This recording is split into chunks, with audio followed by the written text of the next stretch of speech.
asalaamaaleykum mbokk yeeg xarit yeeg am di jàmm yi ni bàyyi xel ci seen kaddu point sn ñu dikk ak yéen ci xibaar yi gën a fës ci biir semaine bi leen ni bokk na ci couvre-feu bi nga xamante ni président de la république daal dina koy décréter ginnaaw bi mu décréter état d'urgence bi ak mesures yi nga xam ne ministre bu ñu dénk wàllum biir réew mi ak ministre bi ñu dénk wàllum transport bi jël nañ ko ngir gën a mën a jëmmal dogal yooyu nga xam ne président de la république daal dina koy jël ginnaaw loolu itam dinañ dikk ak yéen ci audience yi nga xam ne accordé nañ ko leader yi nekk ci opposition bi te président de la république daal di leen dalal ci biir palais présidentiel nees gis ñu dikk ak yéen ci yaatal gi.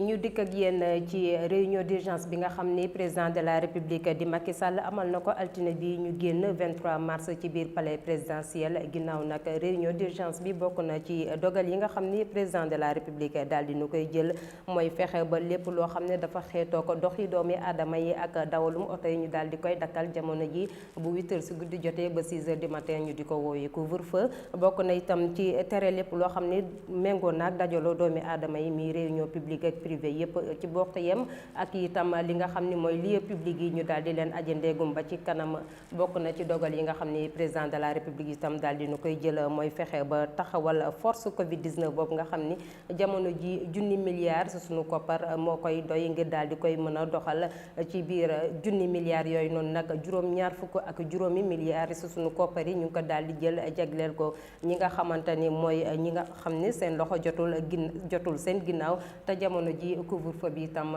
ndax état d'urgence bi tax ba duñu mën a génn doxi comme ni mu waree. bu loolu weesoo nag ci état d'urgence boobu noonu président de la république daal dinay dajale ñi nga xam ne mooy leader opposition bi ngir ñu daal di indi ku nekk itam sa xalaat ngir fexe ba ñu xam nan la ñuy defe ngir mën a song mën a daan feebar bii di coronavirus ci biir audience yooyu noonu nag ci mel ni président Pape Diop di leader bokk gis-gis daal dina ciy teewee moom itam ginnaaw bu muy génnee président Pape Diop di wax ni saay bu nguuru Sénégal soxla moom du xaar sax ku ko woon ndax day daal di dem wuy ji ko ñu teewlu ay kàddu Pape Diop di président bokk gis-gis. di wax ni réew bu tollee fii doomam yépp dañu jóg war a ànd nekk benn joxante loxo fàtte politique kenn ku nekk am nga fa bokk waaye tey réew mi moo soxla ku ci nekk rek am nga ci cër war nga ñëw jàppale président de la république parce que xeex bi bu ko gañee du moom moo ko gañee waaye daf ko gañee pour le peuple sénégalais. parce que ñi feebar tëdd tey ñoom bu ñu gisee lii dinañ xam ni dinañ am yaakaar xam ni am na ñu nekk seen ginnaaw di leen jàppale te président moo ci jiitu loolu moo tax man ba mbir mi amee balaa dara di xew man ak sama parti ñu jël décision par un communiqué booba xaw ma sax ni lii dina am déet soutenir ko wax ko encourager ko aussi ci décision yi mu jëloon mesures yi mu jëloon envers les populations bu wootewul woon tam man du tere ma nekk ci ginnaawam fàttali naa ko léegi 2012 muy door a nekk président daf ma woo mu ni ma dafa bëgg a dissoudre Sénat wax ma raison yi tax ma ni ko man de bu réew bu soxlaa du ma ci am benn opposition li nga bëgg rek noonu laa ko ciy doxale parce que nee nga population yi moo tax nga koy def te noonu laa ko doxale woon wax naa plusieurs fois à travers les médias ma ni bu réew mi soxlaa président Macky Sall bu ma wooyee bu ma woowul yépp maa ngi ci ginnaawam jàpp ci li réew mi bëgg loolu moo xew tey loolu moo tax ma teew fii tey. ci état d'urgence bi nga xamante ni nag président de la république daal dina koy dagal ministre bi nga xamante ni moom lañ dénk wàllum biir réew mi di wax ni jamono ji force de l'ordre yi maanaam waaye takk der yi dina leen wàccee ci terrain bi saay bu 8h ci guddi jotee ngir ñu daal di def patrouille yi Aly Ngouille Ndiaye di xam la ni nag bépp sénégalais boo xam ne jàpp nañ la te wàccoowoo ak dogal yi nga xamante ni président jël na ko alamaan bu ci toll ak 200 000 ba jàpp 2 millions moom mën na la cee fekk ñu daal di teewlu Aly Ngouille Ndiaye. liberté yi ñu doon am. pour di dem ak dikk dootuñu ko am te loolu nag naam du tey la fi masa am waaye peut-être ñu bari jotuñu woon ko dund comme ni ñu ko war a dundee tey baax na tax ñu leeral ko te expliquer ko nit ñi donc tey bu 8 heures xasee jot ci ngoon ak fan yii di ñëw 8 heures ba 6 heures dañuy tere nit ñi di dem di génn donc kenn ku ci nekk dañ lay wax nga toog sa kër loolu li ko waral jàpp naa ne ministre de la santé expliqué na ko bu du benn du ñaar feebar bi li koy joxe ñi koy vecteur yi koy yóbbu mooy nit ñi dem ak dikk loolu mooy première disposition bi ñu jël donc sur l'ensemble du territoire 8 heures ci ngoon ba 6 heures ci suba kenn ku nekk ñu ngi lay invité nga nekk sa kër. état d'urgence dafa am loi boo xam ne bii mi ngi ci réew mi depuis 1969 loi bi changé wul disposition loi bi la ñuy respecté ku respecté wul état d'urgence amuloo benn dérogation bu justifié nga war a génn mën nañ laa tëj diggante ñaari weer ba ñaari at mën na laa amande diggante ñeenti junni ba téeméeri junni waaye benn ci amande yi rek lañ leen mën a jël duñ la ci booleel ñaari. Aly Ngouille Ndiaye ci conférence de presse boobu nga xam ne mu ngi ko doon amal ak ministre bi ñu dénk itam wàllum transport bi di Oumar Youm itam di xamle ni jamono ji ngir fexe ba feebar bi di coronavirus nga xam ne jot naa laal lu jege juróom-benn région ci Sénégal ngir fexe ba dakkal lawal bi moo tax nag ba transport yi itam jamono ji interurbain yi dootul am maanaam dëkk ak dëkk kenn dootu ci voyager te bu loolu weesoo itam li nga xam ni mooy transport en commun yi nga xam ne ñu ngi daw ci biir Ndakaaru bus yi kenn dootu leen jàpp ba nu fees gu nekk léegi genn wàllu place yi nga xamante ni moom moo nekk ci bus bi moom ngay daal di amee ñu teewlu ay kàddu ministre Oumar Youm ngir faram fàcce gu gën a leer. moo tax ñu ne léegi oto yi xam nañu dafa am ay carte grise yu ñuy affecté ay place ci oto yi moo xam oto transport privé la yaa xam oto transport public la mais oto bu nekk ci sa carte grise wax nañ la ne nangami place nga yeb place yooyu dañu koy wàññi à moitié maanaam bu dee oto boo xam da ngay def 35 places léegi 12 places ngay def wala lu wàcc ci wàcc bi bu dee oto boo xam da ngay def 20 places léegi 10 places ngay def bu dee 25 12 places ngay def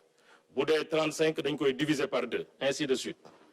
taxi yi nga xam ne aussi dañ nekk taxi urbain di daw amoon ci seen carte grise 5 places autorisées taxi yooyu léegi ñetti places la ñuy def y compris place su conducteur bi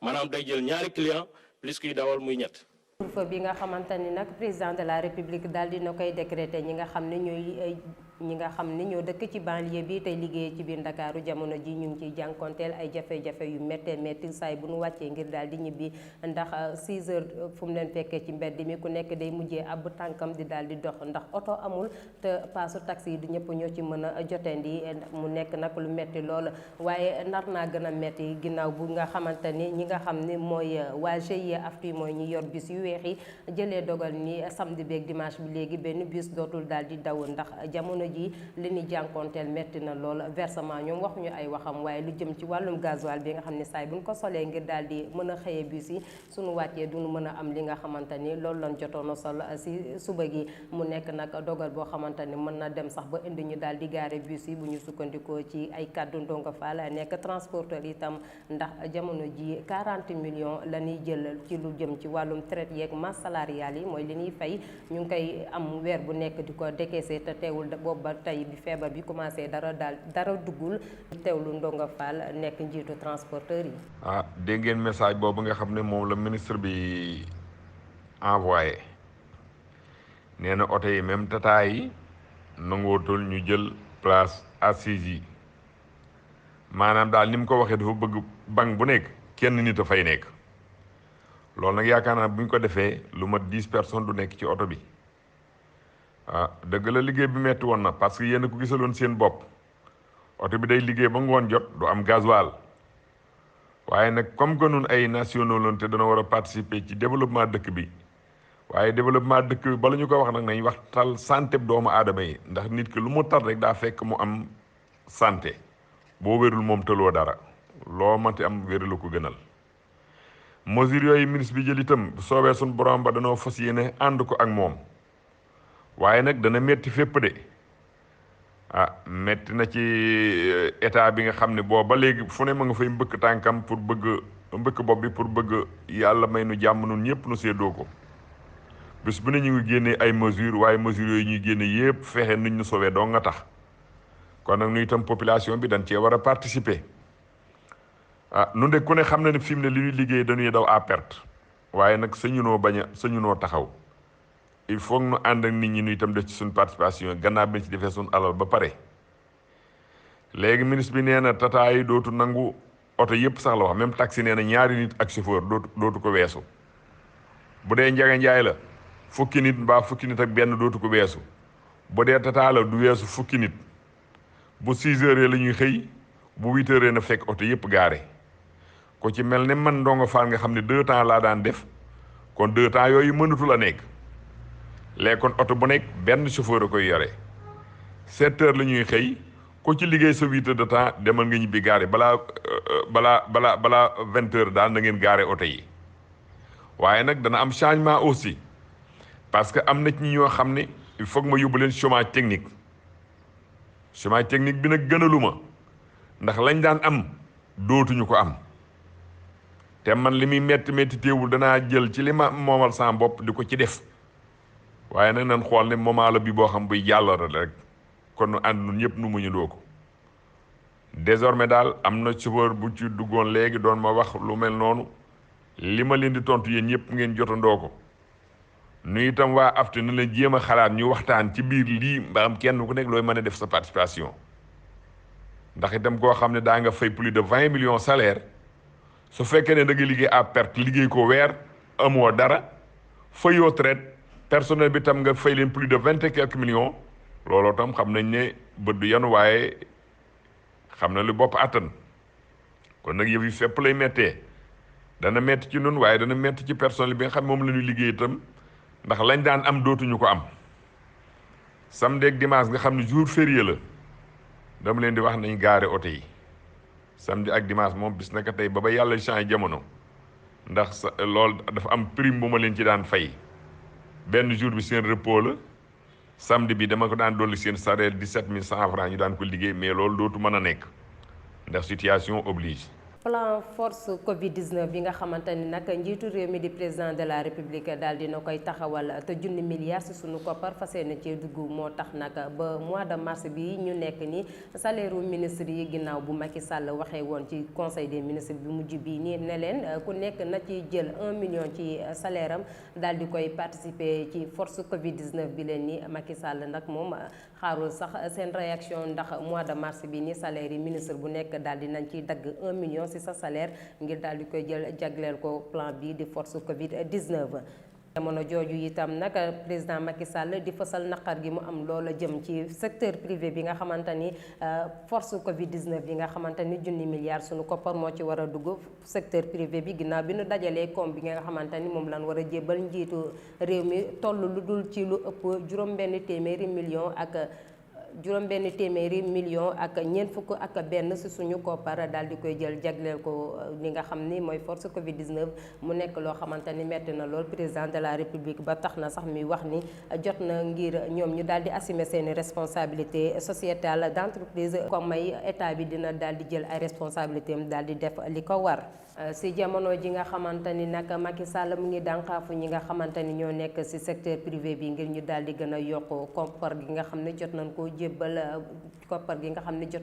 jébbal si jamono jooju noonu waa caisse de dépôt et de consignation ñoom daal di nañuy jël enveloppe daal di nañuy jël chèque bu 100 millions si sunu koppar mi téeméeri millions daal di koy jël jébbal ko nguur gi jaarale ko ci ministre bu ñu dénk wàllum wér-gi-yaram bi bu loolu weesoo itam ñi nga xamante ni mooy waa ACIS di mbootaay bi ëmb commerçant ak industriel bu Sénégal ñoom daal di nañuy jël chèque bu 22 millions si suñu koppar di ñaar fukki millions ak ñaar daal di koy jël itam jébbal ko ministre bu ñu dénk wàllum wér-gi-yaram bi ngir nga ko mën a jàppale ci feebar bi ñuy woowee coronavirus itam lu jëm ci wàllum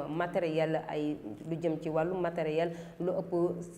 ëpp juróomi millions si suñu koppar itam ñu daal di koy jël jënd ko ay matériel jébbal ko ministre bu ñu dénk wàllum wér-gi-yaram ngir gën ko mën a jàppale ci xeex bi ñu teewlu seen président. waaw association des commerçants et industriels du Sénégal comme ni ngeen ko xamee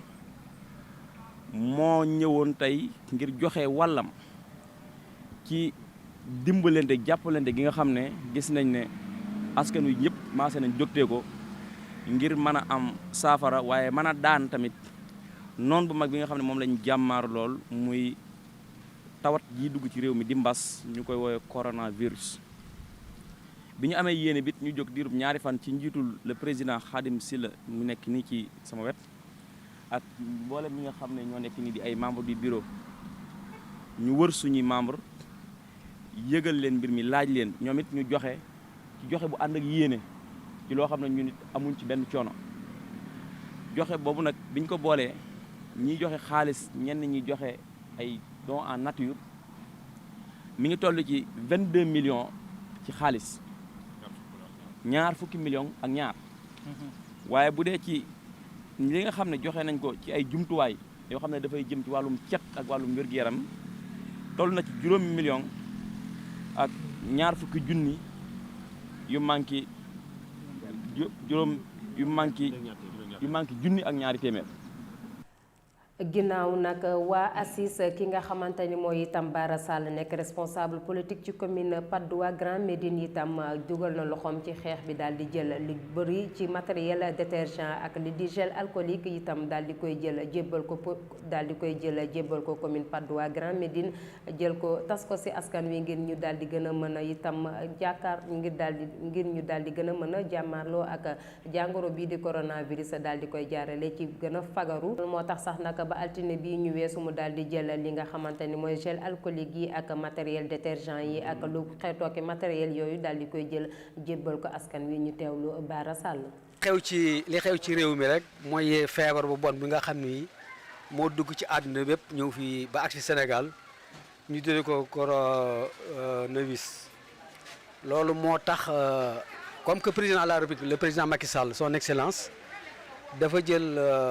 ay dogal. vraiment muy loo xam ni Sénégal bi ñu ko rafetlu mu woote ni Sénégal bi na nekk benn pour xeex mbir yi bi mu ko defee tamit vraiment ñu baree bari uy ji ko muy maanaam Sénégal yëpp sax uy ji ko mu nekk loo xam ne lu rafetlu la. remercier aussi ñi nga xam ne wuy ji nañ ko muy d'abord chef religieux yi muy julit yi ak tarixa yëpp di chrétiens yi ñëpp wuy ji ko ci appel boobu ñoom tam kenn ku def la war di gërëm aussi ñi nga xam mooy leader politique les partis politiques ak la société civile ñoom ñëpp ñu toog moom tam ñoom ñëpp ñu àndandoo nekk ci ginnaaw président ci woote bi mu woote ngir xeex jàngoro ji. vraiment dafa am benn exemple boo xam ni tamit ñun en tant que talibé sëñ Mountakha def ko daal di génne moom 200 millions daal teg ci table avant dara di xew yeneen ñëpp daal di koy roy ci loolu mais loolu dafa nekk loolu lu am solo la parce que chef religieux yi dama ci insisté bu baax parce que. ku ne xam na ni Sénégal nit yi diine lañu man ngeen 99% yëpp diine lañu gëm ñii julli ñoo ci majorité mais chrétiens yet ñoom tamit nekk fii bi ñu defee ñoom it kenn ku ne amoon ay manifestation yu am doole ci weer bi ku ci mati laa yéen seen appel bi nga xam ne mat na 135 ans ñu dàq ko ngir lii ndax appelu président ku si mel ni Kazu Rajab nga xam ni muy màggal goo xam ne ko daa defal sëñ Fallou nga dégg li ci sëñ Mountakha wax ku koy def na nga ko defee sa kër te bu kenn génn bu kenn bâche ku ci mel ni ziare bu Tiwaawoon nga xam ziare général ñun ñëpp dañ ci daan dem ziare boo xam ni ba ko def ñun ñiy toog fay boobu juddooguñu ñu daal koy dàq ngir lii kon nag chef religieux yi vraiment def nañ lan war a def ànd na président ci loolu. ñun tam ñu xool ñu ne suñ participation mu néew mu bari ci gox bii nu dëkk ñun liñ ci man den ko ci def biñ xoolee xoolaat ak ñi ma àndal ñi nekk fi yëpp ñu ànd xalaat ci ba ni kon léegi ñun tamit dëkk bi soxla nañu dara comme que mënul lenn li. moo tax ñun tam ñu xool nu ñuy dimbalee waa askan wi nekk ci commune Patte d'Oie bii fii ci Grand Médine gi ñu lancé ko fi tey parce que yéenee yaatal nag ci commune bi yëpp Patte d'Oie Soprim Al Amal Kër Damel yëpp dañ fay dem incha allah danoo ñaan yàlla sax dugg ba Parcelles Assainies commune Parcelles dugg Grand Yoff bu ko mënee sax département Dakar ñu wër ko parce que tamit lu baax la danoo commencé tey rek incha allah bu nu ko son kattan matee mayee dañuy wër Dakar yëpp def ko. parce que comme ni ko wax appelu président day defu ko ngir boppam ñi koy wujjee defuñu ko ngir seen bopp ngir population bi la parce que ku ne xam na ni gis nañ lu rëy ci àdduna bi fi mu ne xew ku gis fi ne la xew Italie benn bis lu mat juróom-ñaari téeméeri nit dee fa fi mu ne nga koy lim boo dee lu mel ni Chine des milliers de personnes dee fa nga dem France kenn dootu génn ñëpp nga tëju kon nag loolu te loolu jombul benn réew comme que jombul benn réew nag te yaa ngi raam agsi na suñu dëkk bi ñu daan wax benn ba léegi fi mu ne ñu ngi 67 à partir hier loolu nekk na loo xam lu am solo kon nag ñun ñëpp dañ cee war a taxaw xeex ci am na ci loo xam ne li sooy boo nit ñi génn ci seen xel maanaam feebar bi amu fi mais loolu c'est faux feebar bi dafay installé wu fi mu ne ba pare installé na fi comme que installé fi nag nan seet ne nun ko war a baaree mooy ñu def li kilifa yi wax àndandoo Sénégal yëpp ànd xeexandoo ko kenn ku ne la nga mën nga def ko ñu nag moo tax tey ñu fas yéene taxaw def sensibilisation ci dëkk bi sensibilisation ci département bi tamit ñu ànd ak lii mu àndal ay saabu ànd ak ay gel ànd ak yi nga xam moom la ñu raxasoo fas yéene nag kër gu ne buñ ko mënee ñu dem fa ba pare buñ paree bi dañuy jox ay xale par deux groupes ñu dugg ci quartier yi joxe flyers yi joxe saabu yi joxe leen ba nga xam ne bu ëllëgee vraiment loolu tam day sàmm parce que loolu tamit ci liy aar nit ñi la. buñ jàkka yi tamit vraiment comme que ni ñun ay jullit lañu dem ci jàkka yi dem ci maam église yu ñuy jigee bu ko defee ñooñu tamit ñu jox leen ay gel ay saabu ak yéen nga xam ne kuy dugg mën a raxasu kuy génn mën a raxasu parce que loolu rek lañ mën a def pour vraiment jàngoro ju woon ji maam bañ a installé bu baax suñu dëkk bi. biti baax na trop mais nag fii doomu aadama yi yeewoo fii ku ne xam ne commune bi ni mu mel bu ko defee nga dimbali waa commune bi dugg ci biir kër yi sensibiliser leen wax leen jàngoro ji li nga xam ni vraiment moom lay def parce que ni ko président wax moom lañ def fii boo xoolee ci bâche bi boo xoolee ci flyers yi loolu lañ ci def maanaam kenn ku ci nekk loo mën a raxasu par bés nga def ko kenn nuyoo bi tamit maanaam ñu bàyyi ko nuyoo bi vraiment ñu bàyyi ko asalaamualeykum mooy nuyoo bi gën a màgg sax ci nuyoo yi ñu bàyyi ko ndax loo xam ne lii jàngoro yoo xam ne boo xoolee nit ki bu nokkee nga nok bu ngeen daandee lu mat 1 mètre sax nga wàll ko dafa gaaw a wallaatee kon nag loolu tamit nekk na bu ko dee mbooloo mi tamit bi ñu doon wax ñu bàyyi mbooloo mi dajaloo bi nañ ko bàyyi dajaloo parce que loolu lépp day indi jàngoro. ngir fexe nag ba feebar bi ñuy woowee Covid-19 ñu gën koo xam ci turu coronavirus bañ a gën a law ci askan wi moo tax ba Serigne Mountakha Bassirou Mbacké jaarale ko ci porte-parole am di Serigne Bass Abdou Khadre daal di joxe digal ngir nit ñi bañ a ñëw ci juma jee ngir daal di fay dajaloo di julli mu mel ni nag xibaar yi tàbbiwul mu mel ni nag ndigal boobu tàbbiwul ci nopp ku tëx ndax murit yi daal di na ni toog seen kër daal di fay jullee juma ginnaaw bi bilaal bi daal di wootee ngir ñu daal di ñëw ginnaaw bi bilaal bi daal di woote ngir julli aljuma bi. feebar bi nag ñuy wax coronavirus mu ngi continuer am ay cas importé fii ci Sénégal loolu moo tax ba ñi nga xamante ni mooy ñaar fukki ak juróomi moodu yi nga xam ne dañoo jaaree woon yoonu suuf tage woon ci désert boobu nekk Mauritanie bëggoon dugg Sénégal ñu daal di leen jël isolé woon leen mettre leen en quarantaine waaye ginnaaw bi ñu leen defalee nag ay test yooyu yëpp wane ni ñoom kenn ci ñoom amul feebar bi ñuy woowee coronavirus maanaam test yi dafa négatif loolu moo tax après dañ leen bàyyi ñu daal di ñibbee seen biiri kër. ngir jeexal nag xibaar yi di seen actualité de la semaine nga xamante ni coronavirus moom moo ci gën a fës ndax lu def waxul ay di jàmbat ñi nga xamante ni ñooy technicien de surface yi ñoom it desuñu ginnaaw ci wàllum sensibilisation yi moo tax ñoom sax ñi sàkku ci askan bi ngir oto mbalit yi saay bu ñëwee ñu daal di génnee seen mbalit yi dem di ko tuuri ji bañ a nekk fii di ko dajale ndax fu microbe nekk rek virus mën na faa juddu ñu daal di teewlu reportage bi nga xamante ni Mamadou Djigal daal di la ko ci amal. dañ koy sant yàlla rek di ko teg di ñaan suñu borom teg loxoom suñu kaw rek mais lii moom xam nga ne moos dafa métti quoi dañuy liggéey nii te yàlla tax rek te loolu moom mënuñu ko bañ parce que ñun adduna bi la ñuy liggéey te nit moom booy liggéey adduna bi rek pour man rek waroo ragal dara lépp dañ ko wér si loxo yàlla quoi waaw xanaa di ñaan doomu aadama yi nag ñoom ñu gën a sàmm seen bopp ñu xam tamit ni ñuy dundee si mbalit bi quoi parce que mbalit bi laajul ay ku lekk rek sànni wala ku kii rek sànni lépp comme ni nga ko askan bi bëggee rek na affaire yi set quoi. loolu moom li ñu siy wax maanaam lenn kese la maanaam donc ni ko président jot a defee nii danaa alhamdulilah parce que li ñuy faral di wax rek bu ko nekk toogee sa kër kenn ku ne nekk si la nga nekk li war a nekk rek maanaam amaana feebar bi mën na ni fii lay yem kon président dañ koy encouragé li mu def nii moom dañ si encouragé bu baax a baax ak képp ku nekk si ginnaaw moo xam ministre transport moo xam ñeneen ñi waaye itam di si encouragé waa suñuy kilifa xam si matukaay yi ñu jot a jël ñii maanaam bu si dellu ginnaaw nañ si gën a dooleel bu baax a baax su ko defee lépp lu ñu soxla si matukaay rek maanaam dañ ko mën a am ba lépp lu ñu bëgg a liggéey pour mën a xeex virus bi dañ ko def pour mën a xeex virus bi yàlla dimbali ñu ba defal ñu tawfeex. gars yi ñu ngi ñëw quoi ñu ngi ñëw nag ñu ngi ñëw gars yëpp ñu ngi commencé sol ay masque di def lépp te ñoom yàgg nañu jox affaire yi sax xam nga rek ñun ñi moom am na liggéey mbali moo métti quoi te doomu aadama li yàlla def si yow nga war a mën a nooyee ak ñu jox la masque li nga mën a nooy si sans masque ak masque bi nii mënul bokk quoi mais daal léeg-léeg dañuy dem ba du sale sax wala leneen sax mais dañ koy weesu loxo yàlla parce que nit mun a taqali kon na ko ba nga wàcc to doo ko dindi mënul nekk. oto mbalit moom sax su day ñëw képp ku dégg oto mbalit bi klaxonné da nga war a génn rek nga indi sa mbalit parce que mbalit denc bi ko denc amul benn importance mbalit kenn mënu koo denc kon boo defee sa mbalit moo oto bi dégg nga oto bi jëlee nga dem sotti ko sa oto bi su oto bi ñëwee nga jël sa mbalit nga yóbbu donc dañ koy lancé képp koo xam si maanaam sénégalais la dañ lay lancé message boobu maanaam mbalit bi denc si kër gi wala taay lay dem wala naan damaa jàpp ak yooyu li nga jàpp yóbbu mbalit moo gën a am importance amaana si li nga nekk kon bu ñu dégg oto mbalit nañ génn bàyyi lépp lu ñu def rek ñu dem yóbbu mbalit bi su ko defee maanaam nit ñi mën a nekk si jàmm. loolu dañu leen ñaan rek ñoom ñu bañ a tayal bu ñu xaar xale yi bu ñu xaar dala képp ku sa am chaque jour ñu ngi dégg oto mbalit chaque jour ñu ngi dégg mbalit saa ñu dégg oto mbalit rek nañu génn dem tuur yi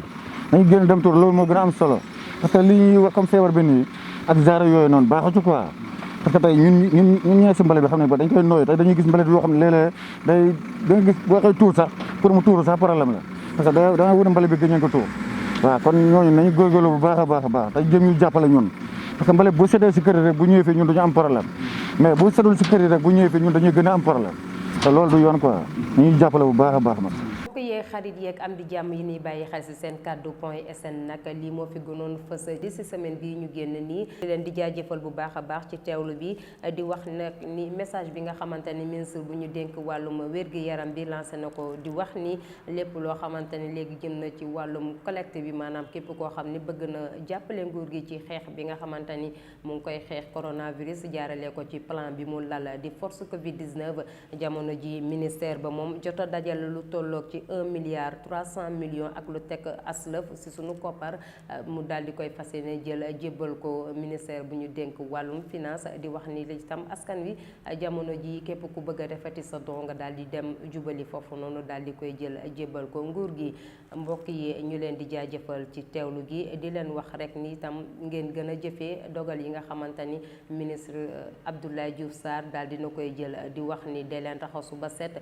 te ñi nga xamante ni amuñu lu ñuy dox yi lu xamante ni jàmp nañu daal di toog seen kër ndax feebar bii ñuy woowee coronavirus jamono ji ci àdduna wërngal këpp rey na lu ëpp fukki junni doomi aadama ëpp ñaar fukki junni doomi aadama itam ñu ngi woy ak doomu jàngoro bi Sénégal nag moom jamono ji lu ëpp téeméeri doomi aadama ñu ngi sous traitement ndax jamono ji feebar bii di coronavirus daf leen a dal mu nekk jàngoro boo xamante ni day faat moo tax ba ñi sàkku ci askan wi rek ñu dëkkee jëfee recommandation yi nga xam ne ministre bi daal dina koy jël daal dina koy jël jébbal leen ko comme message de sensibilisation mbokk yi ñu leen di jox dig daje fi wekk ay bés wi di ñëw ci seen yeneen actualité de la semaine.